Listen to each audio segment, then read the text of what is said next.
प्यारे बच्चों, welcome to my channel Verma study 2020 बुकलाना। मैं यूपी बोर्ड की क्लास 12th के छात्र छात्राओं के लिए इकोनॉमिक सब्जेक्ट को हिंदी माध्यम से मैं फुल कोर्स कराऊंगा। यदि आप फुल कोर्स करना चाहते हैं तो मेरे चैनल को सब्सक्राइब कीजिए और बेल आइकन को प्रेस करना ना भूलें, ताकि जो भी वीडियो मैं अपलोड करूं उसका नोटिफिकेशन आपको सबसे पहले मिल सके। आप लोगों के कमेंट्स में जो आता है मैं उसे व्हाट्सएप पर जवाब देता हूँ सवालों का, लेकिन आज मन में आया कि क्यों न जो कमेंट्स आए हैं महत्वपूर्ण है एग्ज़ाम की दृष्टि से, तो इसका वीडियो ही बना दें ताकि और लोग भी इससे लाभान्वित हों। तो देखिए, पहला प्रश्न ये है जो पूछा गया है कि मांग वक्र में शिफ्ट का मतलब होता है खिसकाव, खिसकना का कीमत पर अधिक तथा मात्रा पर कम प्रभाव होता है। मतलब ये कह रहा है कि एक ऐसी स्थिति है जिसमें संतुलित मात्रा पर कम प्रभाव होता है और संतुलित कीमत पर अधिक होता है, जबकि फर्मों की संख्या स्थिर रहती है। फर्म की संख्या स्थिर रहती है। स्थितियों की तुलना कीजिए जब निर्बाध प्रवेश तथा बहिर्गमन की अनुमति हो। व्याख्या कीजिए। देखिए, पहली बात तो तुलना करने की बात करी तो दो चीज हो गया। एक चीज तो आ गया कि फर्म की संख्या स्थिर है और दूसरी स्थिति है कि निर्बाध प्रवेश तथा बहिर्गमन की अनुमति हो। निर्बाध प्रवेश का मतलब होता है कि प्रवेश आसानी से हो जाना बिना रोक टोक का, प्रतिबंध नहीं है, और कंपनियां जो है फर्में आसानी से प्रवेश कर सकती हैं और बाहर भी जा सकती हैं। तो अभी इसकी जो दो स्थिति है मैं यहाँ लिख रहा हूँ ताकि आपको क्लियर हो जाए। एक तो स्थिति ये हो गई, यहाँ से उत्तर है फर्मों की संख्या स्थिर है, फर्मों की संख्या स्थिर है। और दूसरी स्थिति जो है जब फर्म निर्बाध प्रवेश, निर्बाध का मतलब बिना बाधा का प्रवेश तथा बहिर्गमन, बाहर आसानी से जा भी सकती है, बहिर्गमन, ये दो स्थिति हमने बताया। और इन दोनों में ये तुलना करने को कह रहा है कि स्थितियों की तुलना करिए। पहले प्रश्न इतना घुमा देते हैं, इतना कठिन होता है कि समझने में बच्चों को समस्या आती है, लेकिन जब आप कई बार पढ़ेंगे, ध्यान देंगे तो समझ में स्थिर है। फर्मों की संख्या स्थिर है और निर्बाध प्रवेश तथा बहिर्गमन दो स्थिति अभी हमने बताया। अब ये आप बताओ, जब फर्मों की संख्या स्थिर होगी, अब इसके अर्थ के बारे में मैं बताना चाह रहा हूँ। इस स्थिर कब होगी भाई? इसमें जो है कंपनियों का प्रवेश, निर्बाध प्रवेश जो दूसरी स्थिति है, निर्बाध प्रवेश तथा बहिर्गमन जो है इस पर प्रतिबंध होता है। मतलब प्रतिबंध होता है भाई, किसी मार्केट में बाहर से कंपनियों का प्रवेश करना और मार्केट से बाहर जाने पर प्रतिबंध है, तभी तो संख्या स्थिर होगी। ये क्लियर करिए। यहाँ पर फर्मों की संख्या स्थिर नहीं होगी, ये ध्यान देना है। तो फर्म की संख्या स्थिर का मतलब हुआ कि निर्बाध प्रवेश और बहिर्गमन पर पूर्ण रूप से प्रतिबंध है। और जब ऐसी स्थिति आएगी, जब फर्म की संख्या स्थिर होगी, तो ये बताओ फर्म पूर्ति करती है, फर्मों से ही तो पूर्ति होती है, तो पूर्ति वक्र जो है स्थिर होगा।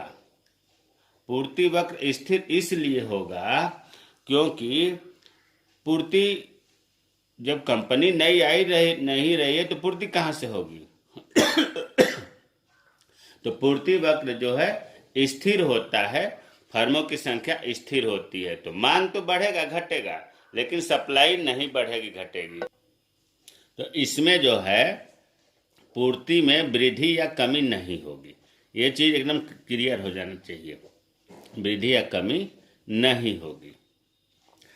अच्छा, जब पूर्ति में वृद्धि या कमी नहीं होगी और मांग में वृद्धि या कमी होती है, तो आपको यह भी बताया गया है कि उस समय पूर्ति को पूर्णतया बेलोचदार स्थिति भी कहते हैं, बेलोचदार कहते हैं। इसमें क्या होता है पूर्ति पूर्णतया बेलोचदार में? भाई जैसे हमने एक चित्र बना दिया, चित्र हमने बना दिया अब ओ हो गया, एक्स हो गया और ये वाई हो गया। इधर अब पूर्ति पूर्णतया बेलोचदार है, तो बेलोचदार में जो पूर्ति वक्र है एस, एस यहाँ हो गया, लेकिन पूर्ति की तरफ दिखाना है तो हम क्यू दिखाएंगे। है ये पूर्ति वक्र। और अभी आपने देखा कि फर्मों की संख्या स्थिर है, तो पूर्ति जो है स्थिर है। अब इसमें जो है इधर इधर हमने लिख दिया मान लो मात्रा, इधर हमने लिख दिया कीमत। ध्यान से समझिएगा, ये बताया गया। अभी हम बता रहे हैं कि पूर्णतया बेलोचदार कैसे है। अब यहाँ जो है मान लीजिए कि किसी ओपी कीमत पर ओ क्यू मात्रा है। अब कीमत घट गई, मान लिया कीमत घट गई, तब भी ओ क्यू ही मात्रा है, तब भी संतुलित मात्रा कितना है, ओ क्यू है। अगर कीमत बढ़ गई, P1 हो गया, तब भी उतनी ही मात्रा की पूर्ति हो रही है। मात्रा मतलब यहाँ पूर्ति से है, पूर्ति तथा मांग से है। तो कीमत जो संतुलित कीमत है उस पर संतुलित मात्रा ओ क्यू था। कीमत घट गई लेकिन पूर्ति नहीं बढ़ी, कीमत बढ़ गई तब भी पूर्ति नहीं बढ़ी। तो कहने का मतलब यह है कि आपने देखा कि पूर्ति वक्र स्थिर है, पूर्ति में वृद्धि या कमी नहीं हो रही है। इस स्थिति को कहते हैं पूर्णतया बेलोचदार। अब जो है इसमें आ जाते हैं, इसको भी देख लेते हैं, या इसको चलो पूरा कर लेते हैं। तो पूर्ति वक्र तो आपने देख लिया स्थिर हो गया। अब मांग वक्र को हम ध्यान में रखते हैं। चलिए ये है मांग वक्र, इसके लेने 1 मिनट, सॉरी स्केल दूर था इसलिए हाथ से कर रहे थे, लेकिन लाना ही पड़ा। अब जो है इस बिंदु पर हमने मांग वक्र एक बना लिया, ये हमने लिख दिया डी और डी, डी और डी। अब जो है जब कीमत में वृद्धि होती है तो आपको यह भी पता है कि मांग वक्र दाईं ओर खिसकता है। ये तो बहुत पहले से बताया जा रहा है कि जब कीमत में वृद्धि होती है, भाई ओपी से बढ़कर OP1 हुआ तो मांग वक्र यहाँ आगे अब खिसका करके बनाएंगे। दूसरे वाले को हमने डॉट डॉट से दिखा दिया, इसके बराबर ही हमने कर दिया।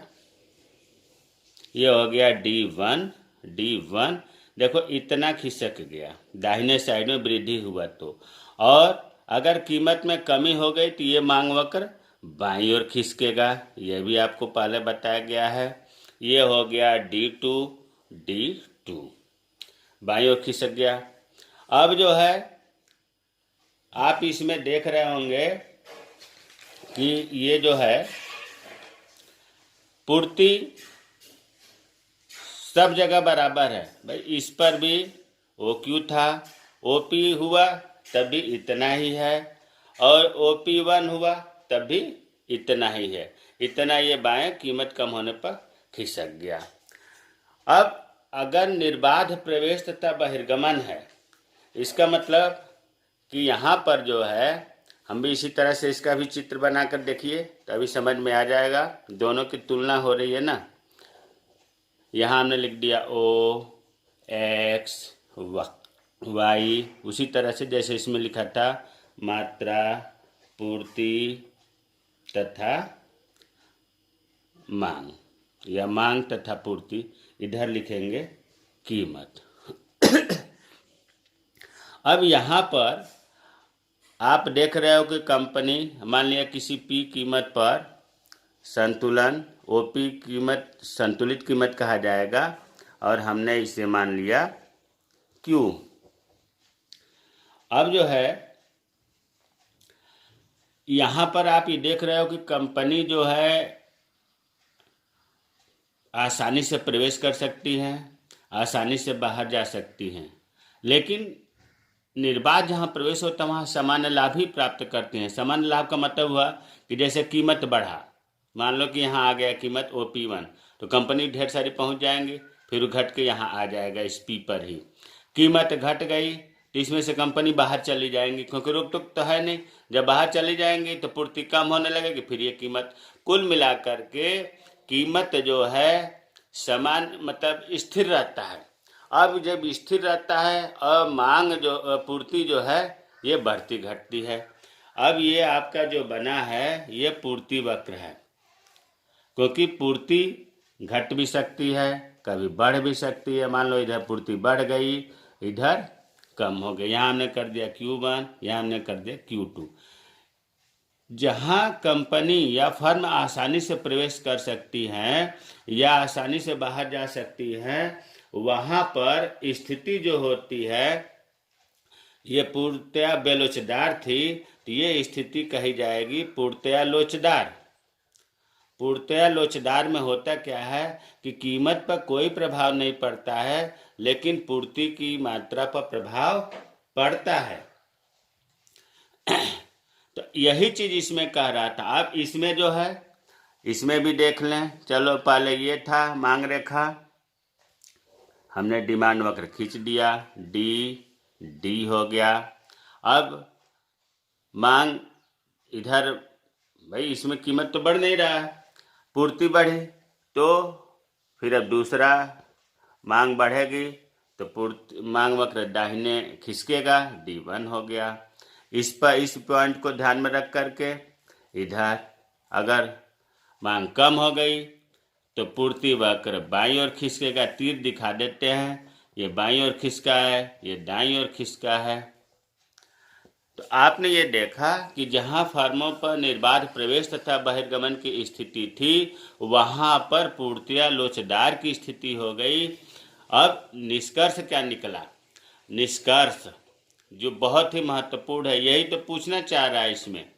निष्कर्ष ये निकला इसमें कि कीमत ओपी कीमत को हम कहेंगे संतुलित कीमत या संतुलन कीमत, एक ही बात है। संतुलित कीमत देख रहे हैं कि कोई परिवर्तन नहीं हुआ। संतुलित कीमत में परिवर्तन, कोई परिवर्तन नहीं, कोई परिवर्तन नहीं। और संतुलन मात्रा में इधर संतुलन मात्रा OQ से देख रहे हो कि OQ1 हो गया, OQ2 हो गया। संतुलन मात्रा में परिवर्तन होता है, परिवर्तन होता है। यही चीज तो बताना है कि पूर्णतया लोचदार स्थिति में संतुलन कीमत में कोई परिवर्तन नहीं हुआ, संतुलन मात्रा में हुआ। इसमें क्या होगा?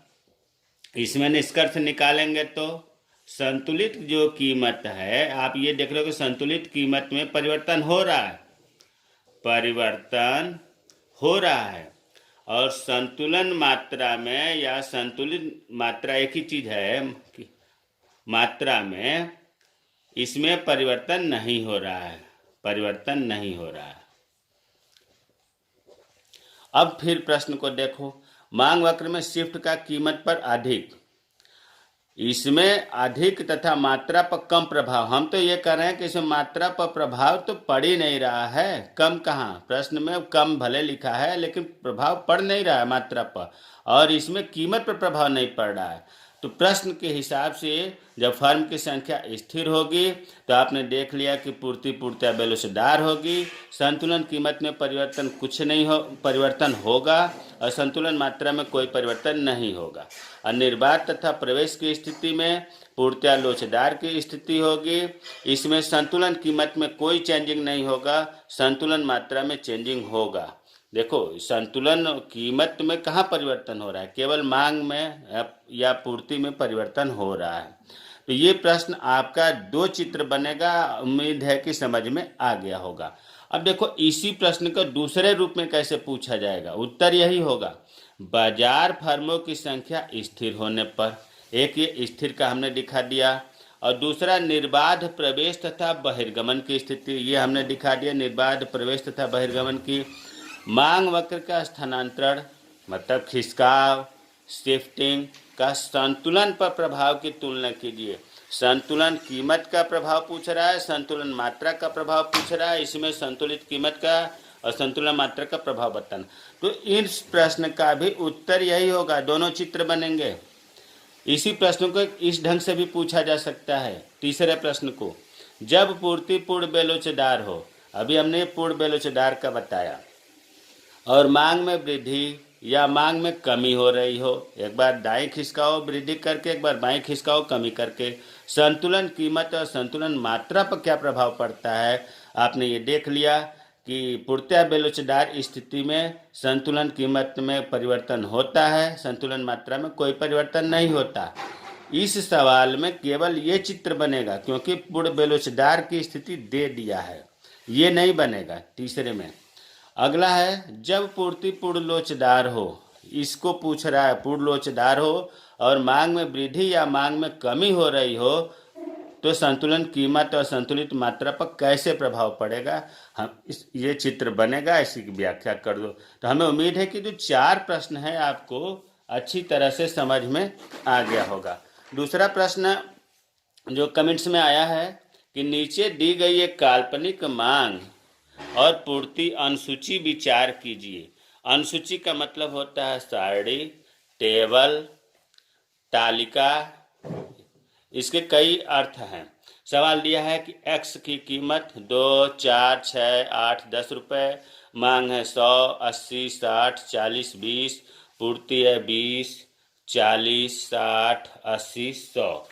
अब जो है यह भी बाजार संतुलन का ही सवाल है। अब इसमें अगर हम ध्यान दें तो ये आपको पता होना चाहिए कि संतुलन कीमत जो होता है या संतुलन कहाँ होता है, जहाँ पर मांग और पूर्ति बराबर होता है। संतुलन कहाँ होता है, जहाँ पर मांग और पूर्ति बराबर होता है, या दूसरे रूप में ये कहें मांग वक्र और पूर्ति वक्र जहाँ काटता है वहाँ संतुलन होता है। तो यहाँ पर देखो, देखने से ये लग रहा है कि मांग 60 है और पूर्ति 60 है, उस समय कीमत 6 रुपये है। तो ये जो स्थिति है ये 6 रुपये पर संतुलन हो रहा है, मांग और पूर्ति दोनों बराबर है। मांग और पूर्ति 60 होने पर काट देगा। तो अब ऊपर वाले को कहेंगे संतुलित कीमत, कितना आया, संतुलित कीमत 6 रुपये हो गया, 6 रुपये। और संतुलन मात्रा कितना हो गया, संतुलन मात्रा 60 हो गया। मात्रा में मांग और पूर्ति दोनों आता है, इसलिए मात्रा दोनों का देख रहे हैं 60 हो गया। अब इसको कह रहा है कि चित्र बनाइए और संतुलन कीमत व संतुलन मात्रा ज्ञात कीजिए। इसको चित्र बनाने के लिए हमने जो है समय कम लगे इसलिए बना दिया है। पहले इधर कीमत लिखते हैं, कीमत देखो 2, 4, 6, 8, 10, 2, 4, 6, 8, 10 लिख दिया। उसके बाद मात्रा में देखो ध्यान देंगे कि मांग में सबसे अधिकतम संख्या कौन सी है और पूर्ति में, दोनों में कौन सबसे ज़्यादा है। तो यहाँ भी आप देख रहे हैं 100 है, अधिकतम 100 है। तो 100 को ध्यान में रखते हुए 20, 40, 60, 80, 100 आप चाहें तो 10, 20 भी बना सकते हैं। हमने बराबर बराबर दूरी पर चिन्ह लगा लिया। अब जो है सवाल को ध्यान में देखते हुए थोड़ा सा सवाल भी देखना है, एक साथ दोनों नहीं हो पा रहा है तो इसलिए ऊपर नीचे कागज करेंगे, मैनेज कर लीजिएगा। अब देखो सबसे पहले हम आपको थोड़ा सा बेसिक चीज़ें ये बताऊं कि मांग का जो नियम आपको बताया गया था, क्या बताया गया था, मांग का नियम ये बताया गया था कि अन्य बातें समान रहने पर, अब अन्य बातें यहाँ हम बताने वाले नहीं हैं, अन्य बातें समान रहने पर कीमत में वृद्धि होती है तो मांग में कमी होती है।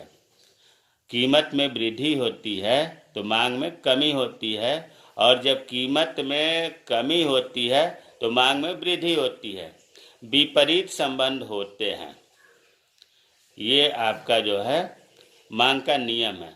और विपरीत संबंध होने के कारण ही जो मांग वक्र होता है ना, वो बाएं से दाएं नीचे की ओर गिरते हुए होता है।